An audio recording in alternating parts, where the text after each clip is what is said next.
ठिकराठ में माज़ूर नौजवान तरफा पुलिस के मुबैना ज़्यादतियुनि ख़िलाफ़ एहतजाजी मुज़ाहिरो कियो वियो। वधीक तफ़सीलात ॾिसूं था मजीद महर जी हीअ रिपोर्ट।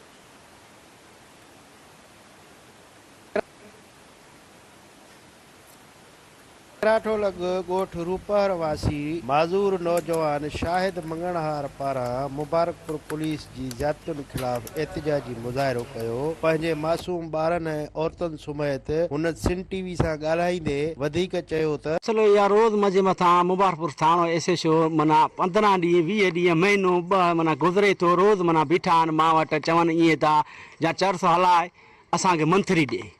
बाबा मां जॾहिं हर शइ इन में क़ुर पाक ते हथ रखिया आहिनि। मां हर शइ इन मां माना इनवाल ख़तमु करे छॾी आहे। हर शइ क्राइम ब्रांच जा मां वटि केस लिखियल हर शइ ओॾां नाला कढाया आयो आहियां।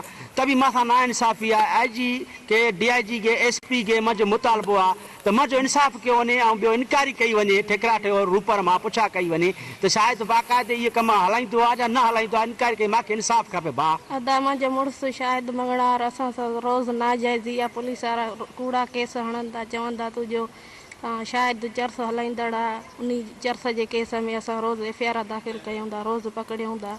असांखे इंसाफ़ खपे। असांखे रोज़ असां सां नाजाइज़ी आहे। असांखे इंसाफ़ खपे। हर SHO जेको ई अचे थो मुबारकपुर वञी वेहे थो उहो चए थो शायदि मंगणार चर्स हलाए थो ईअं करे थो माना हिनखे सहन नथा